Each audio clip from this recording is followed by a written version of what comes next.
Selamat datang di Satir Provok Channel edisi ketiga.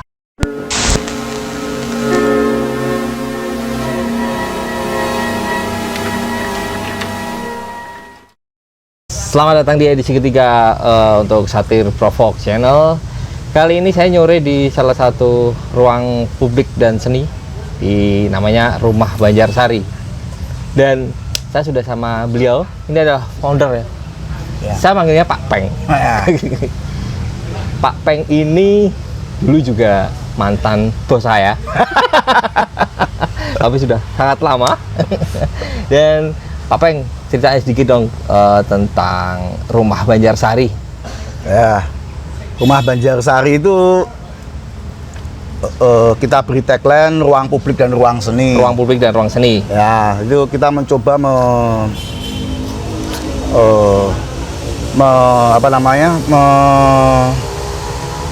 menjawab kebutuhan, Ya. keterbatasan ruang publik di Solo dan ruang kesenian, Ya. sekaligus menjadi sebuah laboratorium bagaimana kesenian bisa bertemu dengan publiknya, seperti itu. Ya. Dalam kacamata lebih besar sebenarnya ruang ini juga bisa disebut sebagai ruang kebudayaan, kantong kebudayaan. Kantong kebudayaan. Tempat-tempat di mana proses-proses kebudayaan bisa dilakukan di ruang ini. Tapi apakah ada keterlibatan pemerintah Tidak ada. ataupun dinas-dinas terkait? Tidak ada. Jadi kita benar-benar mandiri dari bawah ya? kolektif. Jadi komunitas basisnya. Berbasis komunitas. Ya. Tapi seni dalam artian di sini secara spesifik mungkin ada musik atau apa? Oh, tidak. Tidak terbatas. Seni Ya? dalam arti yang luas. Seni dalam arti yang luas. Yes. Dan tempatnya cukup cozy gitu. Ya. Tempatnya cukup nyaman dan ada di tengah kota ini ya. Tengah kota. Bisa dibilang ini tengah kota itu. Sejak kapan nih Pak sebenarnya? Ini 2000, ini 3 tahun. Berarti Ini jalan ketiga tahun ini. 2017 ya? 2017. Oh ya. 2017 ya di Juli. Juli besok itu harusnya 3 tahun. 3 tahun. Sebenarnya kita udah Harusnya ada merancang. perayaan. Harusnya sudah kita rancang untuk Yes. 3 tahun itu berbagai macam event dan kegiatan. Tapi karena ada utusan Tuhan itu Tuhan COVID, ya kita patuh. Iya. Jangankan Iya. saya, Mekah, Vatikan aja tutup. Diperintah oleh COVID ini. Ya. Ya. Ya, seperti itu. Jadi kita harus ditunda sampai batas waktu yang tidak bisa ditentukan. Ya. Semua seperti itu saya pikir. Benar. Dan itu sebenarnya yang mau jadi titik fokus permasalahan yang mau kita obrolkan di sini, bahwa apa sih sebenarnya dampak dari COVID-19 ini terutama untuk pelaku seni. Ya. Selain berbagai macam event yang di cancel atau mungkin di postpone atau mungkin di pending, apa sih Pak dampaknya? Dampak yang jelas ya ada dampak sosial, Yes. dampak ekonomi dan dampak Itu pasti. budaya ya. Iya. Dampak ekonomi pasti. Ya. Itu saya pikir tidak harus pelaku seni. Dampak sosial juga terasa bagaimana kita tiba-tiba secara sosial yang tadinya kita sosial dan komunal itu menjadi lebih individual. Yes. Kita ditarik menjadi individu. Bahkan ketika saya datang pertama kali untuk berjabat tangan saja. Iya. Kan bingung kita, Iya. harus berjabat tangan apa tidak? Iya. Ya seperti itu. Padahal Nah, itu seperti adalah kultur yang sangat ada melekat kultur. gitu. Makanya itu nanti ada pengaruhnya di budaya.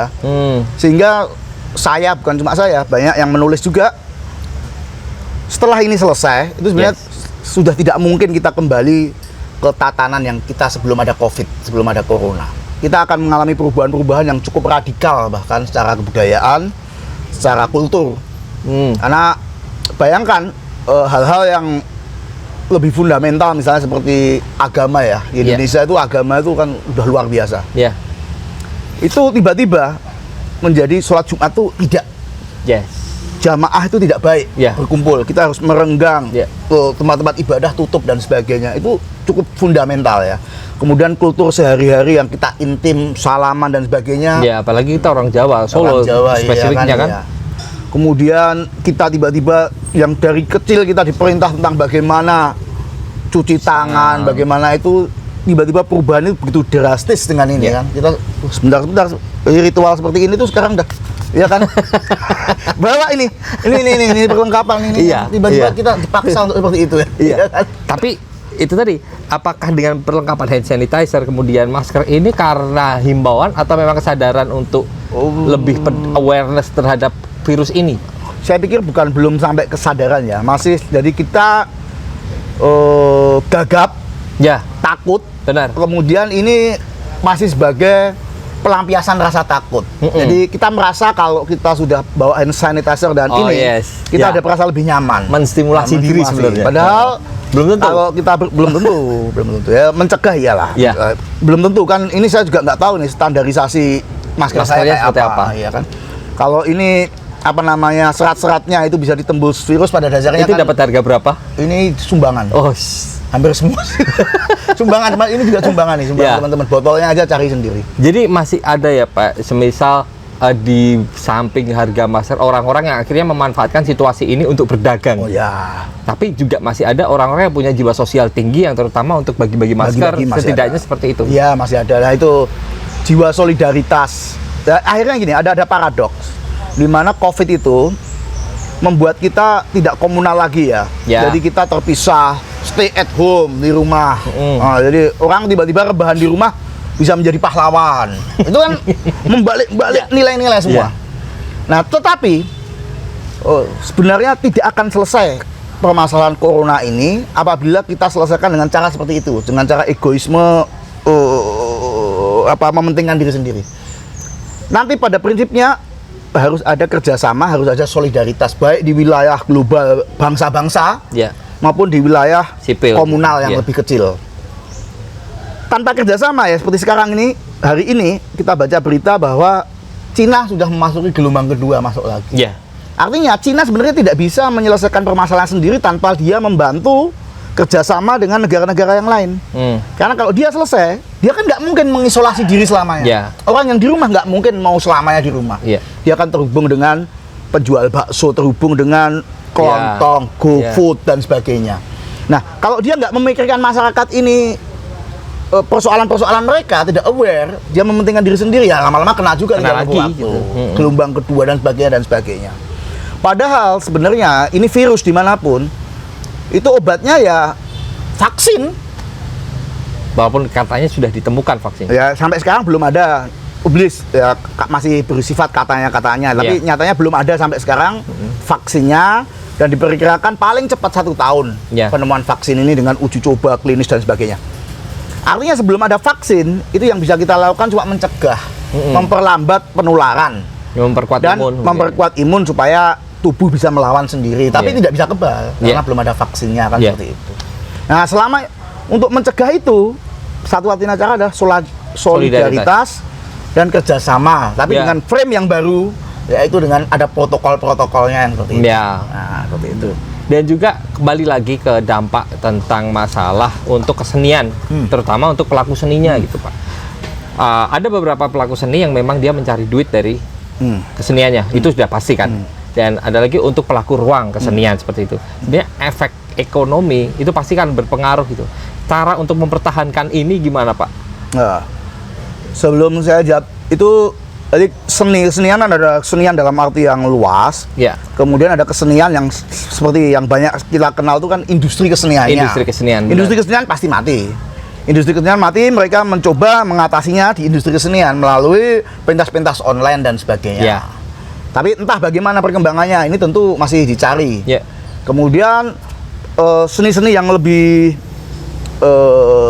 dalam arti lebih luas ya. Kesenian dalam arti luas kan seperti Rumah Banjarsari ini sekarang sedang menggalang namanya lumbung, lumbung solidaritas. Itu sebenarnya juga menggalang lumbung solidaritas. Bagaimana kita menarik orang bergotong royong untuk bersama-sama bersolidaritas, itu juga sebuah bentuk seni. Benar. Jadi seni dalam arti luas ini menjadi tantangan untuk kreativitas. Jadi menjadi tantangan untuk kreativitas, termasuk kreativitas di bidang industri keseniannya. Pakai cara apa? Kalau saya harus ngasih solusi, saya kira solusi ekonomi susah ya. Kita sama-sama kaget. Sama-sama kaget. Di tingkat negara pun kayak gagap, di tingkat global pun ini resesi ekonomi. Tentu yang bisa kita lakukan adalah survive. Dengan cara kita masing-masing. Dengan cara kita masing-masing dan cara komunal. Salah satu yang untuk survive, Rumah Banjarsari melontarkan lumbung. Itu tadi, melontarkan ide gagasan lumbung solidaritas.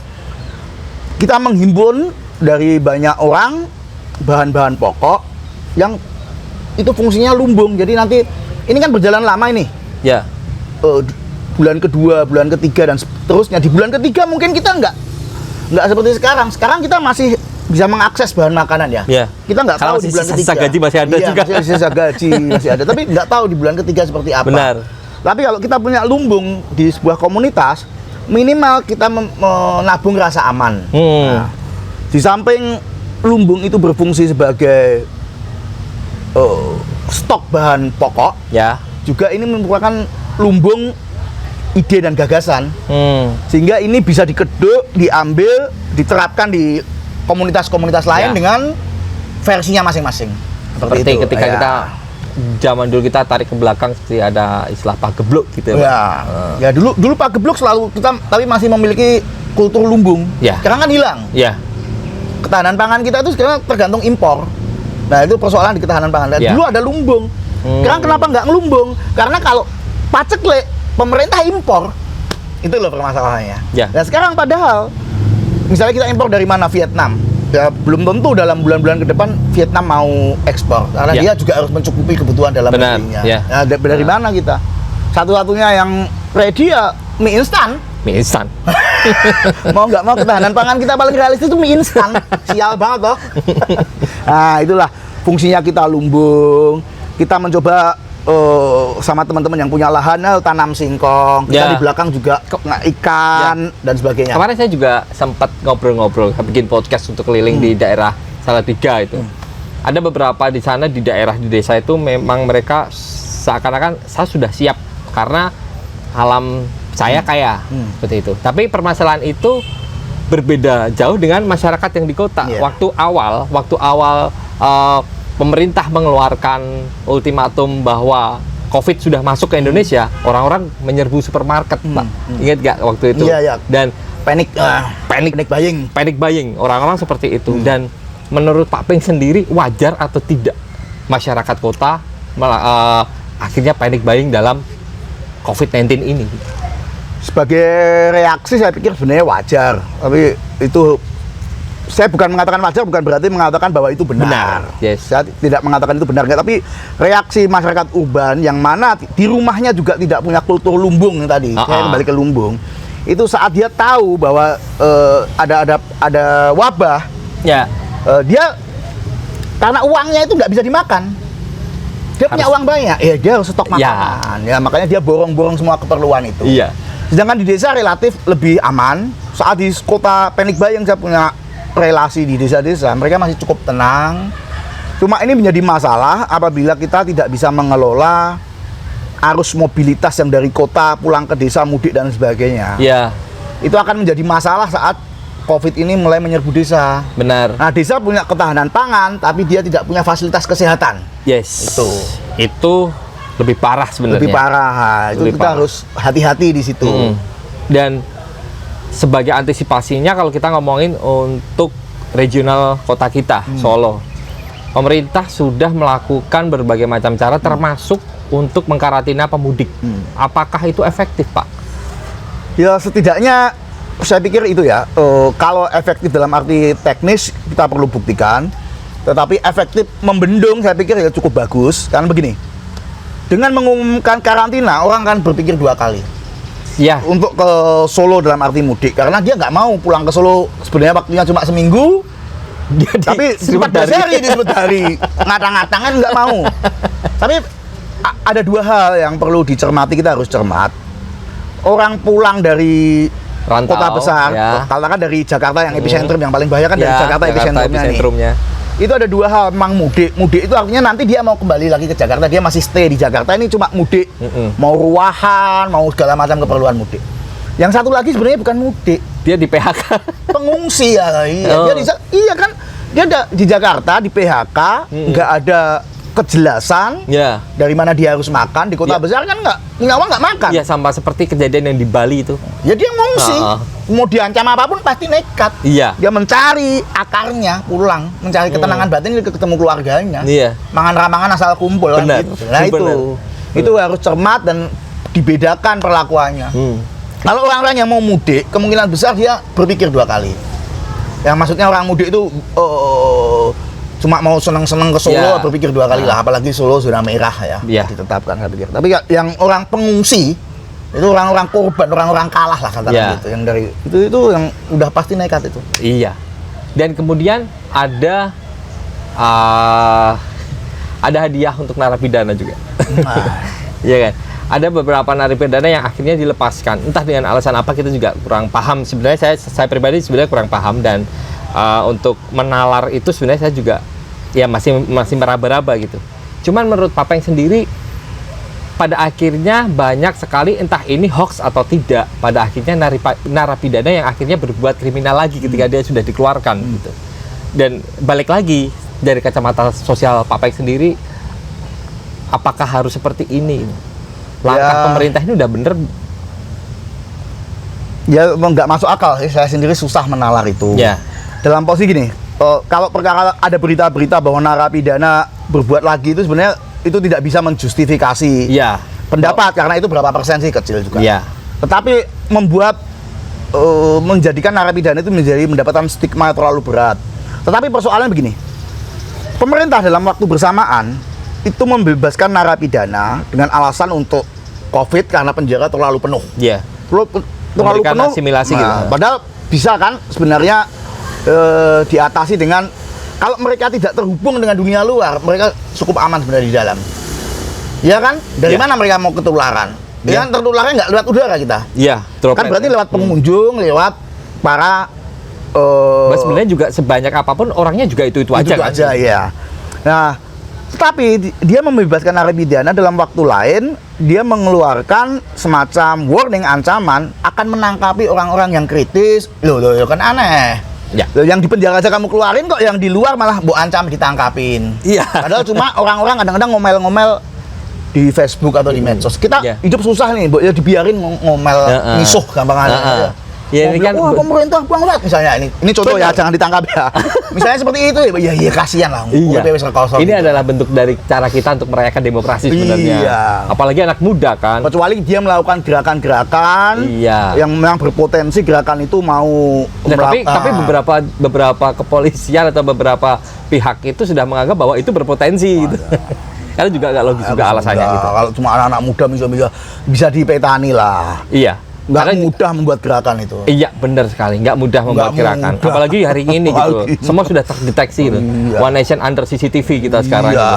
Apalagi ya itu tadi, apalagi itu anak-anak muda. Jadi kita masih susah membedakan mana yang ekspresi, mana yang benar-benar pengen melakukan. Mana itu gerakan politik yang mau menggoyangkan kelihatan, nggak mungkin. Jadi kadang juga panik juga ya. Itu malah menambah kita takut sama corona sama takut ditangkap kan. Jadi nggak bisa ngasih masukan apa-apa, takut kan. Iya, bener. Menarik ya Pak ya. Kita balik lagi ke masalah kesenian gitu Pak. Apa yang dilakukan oleh para seniman dalam arti para pelaku seni untuk setidaknya apa ya berpartisipasi dalam pencegahan COVID ini Pak? Kalau sampai saat ini sih belum ada yang signifikan ya. Saya melihat begini, hampir semua seniman juga. Jadi kalau kita menghadapi sebuah peristiwa yang besar, dahsyat, peristiwa yang luar biasa, itu pasti shock, denial, jadi menolak dulu. Oh enggak, kita tropis, nggak mungkin kena, kita nanti dengan doa bisa, itu denial semua. Enggak, ini paling sebentar, kita Indonesia paling 1 bulan, Mei udah selesai, pasti seperti itu. Ya ini kita masih di tahap itu, semua masyarakat kita masih di tahap yang paling Juli selesai. Tapi kalau Papeng nggak lama. Saya udah mempersiapkan bahkan sampai akhir tahun itu belum tentu bisa normal. Itu. Kalaupun secara kesehatan nanti bisa kurvanya landai, tidak terjadi eksponensial lagi. Tetapi secara sosial, secara ekonomi, untuk pemulihannya benar masa pemulihan adaptasinya kembali. Tidak bisa langsung dapat job, tidak bisa langsung kita keluar negeri untuk misi kesenian, itu akan lama ya Pak ya. Nah itu sebenarnya daripada anjuran-anjuran ayo positif itu lebih baik kita sekarang udah saatnya ngomong apa adanya sehingga kita sama-sama siap. Kita sama-sama tahu di depan ada macan 5, ya udah dikasih tahu aja di depan ada macan 5, kita harus hati-hati, kita harus siap, macannya itu nanti 3 bulan lagi mau pergi, kan lebih baik gitu daripada bilang kancil kan bahaya. Itu masa shocknya itu udah harus dilewati. Kita harus berpijak pada realita. Benar. Nanti berpikir di basis realitas. Itu menurut saya sekarang harus mulai menginjak ke tahap-tahap seperti itu. Ya udah datanya dibuka aja. pelan-pelan. Udah nggak akan panik kok. Udah proses manusia itu seperti itu, pasti kaget, shock, menolak, terus mencoba menerima. Orang kehilangan apapun kan gitu. Ini kan masih susah menerima, usahanya tiba-tiba tutup, tiba-tiba dipecat, tiba-tiba di cancel, semua kan masih shock. Ada istilah-istilah lucu yang jopo mati corona nih jero mati kaliran. Iya. Dan Pak, pada akhirnya juga dampak ini melebar ke banyak hal. Otomatis seperti dalam kesenian pun nanti orang yang biasanya kita nonton event otomatis kan wah puluhan ribu, ribuan lah orang di situ. Untuk orang adaptasi lagi ketika nanti kita berharap corona cepat selesai nih kan, pandemi ini cepat selesai dan kita kembali lagi beraktivitas seperti semula. Saya bayangkan ada sebuah konser gitu. Waktu konser, apakah itu langsung rame nggak Pak menurut Pak Peng? Orang datang di kerumunan itu sudah siap apa belum? Gitu? Mengembalikan orang-orang itu untuk kembali nanti setelah ini lewat ya. Ini kan masih 1 bulan 2 bulan, ini masih orang kadang-kadang masih lupa, masih keluar. Tapi pada saat ini nanti, ini kan masih menanjak nih grafik ini kita. Pada saat nanti kita udah sampai outbreak puncak, itu orang akan trauma dan tidak mudah nanti untuk kembali seperti kemarin dan sebagainya. Pasti akan tetap mengambil jarak, salaman juga tidak akan kembali seperti semula. Benar. Kerumunan juga tidak cepat. Sehingga kalau kita sudah berpijak pada realita gitu, kita coba cari alternatif bagaimana memanfaatkan teknologi internet secara maksimal dan sebagainya untuk mensubstitusi, menggantikan peran-peran yang kemarin diambil oleh kerumunan itu. Dan Pak, ada permasalahan baru yang muncul dari pandemik ini. Salah satunya adalah stigmatisasi yang akhirnya subur di masyarakat. Bahkan di daerah Jawa Barat atau apa ya itu sampai ada jenazah pun akhirnya ditolak di lingkungan sosialnya. Dan stigma buruk terhadap para pekerja medisnya. Padahal secara tidak langsung mereka adalah pahlawan kita, garda paling depan gitu Pak. Pak Peng menanggapinya itu seperti apa? Kenapa akhirnya stigma itu bisa berkembang di masyarakat Pak? Edukasi ya, saya pikir ya saya dengan berat hati harus mengatakan bahwa komunikasi pemerintah baik dari pusat sampai daerah itu dalam menangani wabah ini cukup buruk. Karena mungkin gagap ya, dan tidak, kalau bisa di tracking sehingga saya mengatakan ini ada datanya ya, bisa di tracking bagaimana dari Januari Menteri Kesehatan, Presiden, Wakil Presiden ngomongnya seperti apa, seperti ini, karena berubah semua. Berubah semua. Benar. Itu di masyarakat bawah menimbulkan kebingungan. Itu sebenarnya yang dilakukan adalah respon-respon karena ketidaktahuan aja itu. Walaupun saya tidak setuju, saya menentang. Itu secara nurani, wah kebangetan kamu. Tapi mereka kan ketakutan. Mereka nggak tahu bahwa, loh jangan-jangan jenazah ini nanti bisa menulari air minumku. Karena hoax juga banyak. Hoax dari mulut ke mulut kan banyak. Kalau kita bergaul. Berarti permasalahan di informasi juga? Informasi. Karena kita tidak satu informasi, tidak tegas dari awal. Otorisasinya, informasinya nggak jelas? Nggak jelas, simpang siur. Jangankan di masyarakat yang di bawah ya, di masyarakat yang cukup terdidik pun kita bingung nggak ini sebenarnya mau apa toh? Benar. Pemerintah selalu mengeluarkan terminologi baru seperti bahasa-bahasa yang kadang kita juga nggak mengerti. Kita yang mungkin milenial gitu. Bahasanya sangat kota sentris, sangat kelas menengah atas gitu. Iya kok. Apalagi orang from home, apalagi orang desa. Tani Iya. Kan nggak tahu gitu. Orangnya social distancing, dikritik diganti physical distancing. Kenapa nggak dijaga jarak? Iya lah. Di bahasa Indonesia dengan mudah. Nah, itu komunikasi seperti itu buruk saya pikir ya. Karena kita tidak jelas menangkapnya itu apa. Kemudian dimunculkan apa darurat sipil, dimunculkan karantina wilayah. Sekarang apa PSBB PSBB apa itulah. Iya, pembatasan sosial berskala besar. Dan Pak, untuk ngomongin, saya juga banyak teman-teman musik, dalam artian di sini kita cuma untuk membuat suatu gerakan ya mungkin kecil apapun gitu. Setidaknya untuk membantu menyampaikan terminologi yang mungkin ruwet ataupun ribet itu jadi sederhana gitu. Misal kemarin sih ada saya menanggapinya dengan respon positif. Ada beberapa teman-teman musik yang buat lagu 20 detik untuk menemani orang cuci tangan seperti itu. Bagus nggak Pak? Iya, ini kayak gitu yang saya maksud. Itu respon-respon kreatif. Kayak gitu bisa muncul justru di kelompok sebenarnya anak muda ya. Karena anak muda saya pikir trauma ketakutannya, ini pandangan saya sekilas ya. Ya. Itu lebih jernih dibanding yang kelompok yang tua. Kelompok tua tuh ketakutannya lebih lebih paranoid. Iya. Pasti. Jadi anak muda sehingga lebih cepat bukan beradaptasi, menerima fakta ini, kemudian setelah menerima fakta dia bisa merespon secara kreatif, termasuk bikin lagu nyanyinya. Itu kan respon kreatif itu. Ya. Kalau kita masih trauma, itu nggak keluar ide, masih mengeluh. Ada yang piye iki batal kabeh piye iki kan gitu. Saat masih piye iki, sak modare ra iso dadi apa-apa. Tapi saat oh ya wis, kahanane ngene. Keadaannya seperti ini, apa yang bisa? Peluangnya apa tuh ini? Oh, ini kan seperti itu. Apakah saya harus di rumah terus? Oh tidak, saya harus bisa keluar untuk urusan-urusan seperti ini, protokolnya seperti ini. Ya. Tapi banyak orang kan yang di rumah ya nggak berani apa-apa, nggak berani. Ya itu bagus-bagus saja, tapi kan mau sampai kapan? Iya. Saya bukan berarti ini tidak dalam konteks menganjurkan orang untuk keluar rumah, bukan. Benar paham. Tapi banyak hal-hal yang bisa dilakukan gitu loh. Ya. Jangan cuma berhenti merasa kalau udah di rumah itu udah selesai semua, tidak. Permasalahannya bukan itu. Bukan itu. Edan mungkin malah. Orang kena Covid tapi karena kita belum tentu carrier. Iya. Kita belum tentu carriernya gitu. Tentu. Dan ini Pak, cukup menarik sekali dari ternyata sudah hampir 30 menit gitu. Dan gini Pak, terakhir apa enggak ya? Iya mungkin belum terakhir lah ya.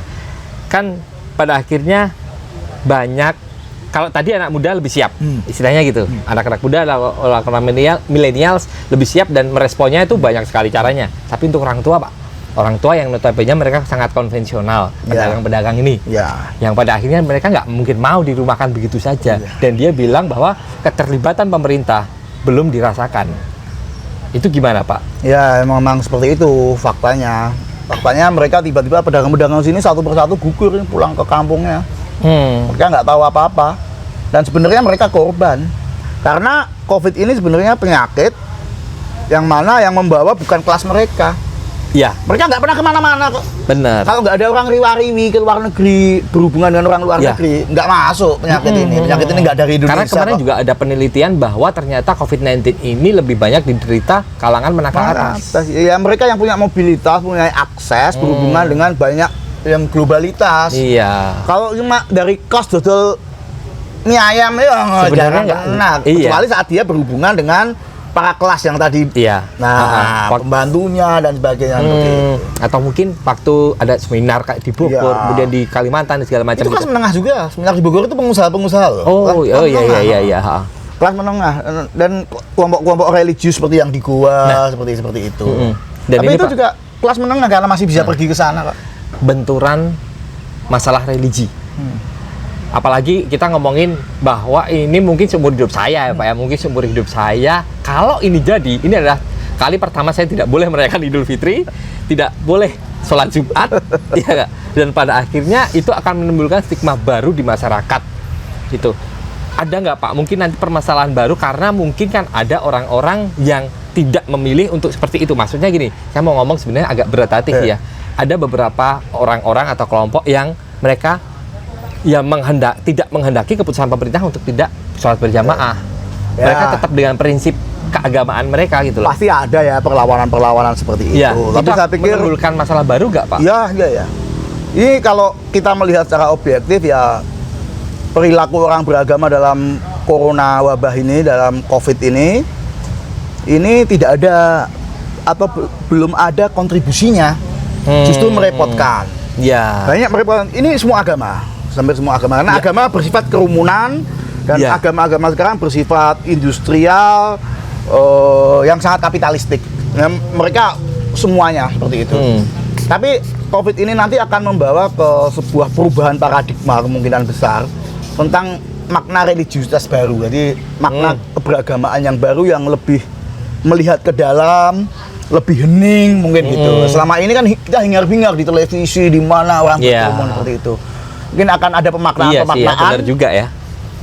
Kenapa saya mengatakan bahwa nanti yang nekat-nekat itu juga bisa diatasi? Karena di pusat-pusatnya itu juga tutup. Kita ngomongin Arab mungkin ya. Vatikan, Arab. Semua di Hindu juga. Jadi ini saya tidak mengatakan tidak spesifik Islam atau semua. Vatikan pun tutup, misa tutup Kak. Roma apalagi. Roma ya. Ya tutup. Epicentrum juga. mau misa besar-besaran nggak ada. Ya ada yang nekat 1-2. Begitu pula Jumatan, begitu pula Idul Fitri nanti ya seperti itu. Yes. Artinya ada fakta objektif yang membuat orang beragama tiba-tiba harus menepi dan berpikir ulang, Mendaur ulang arti mendaur ulang religius. makna religius. Yes. Yang itu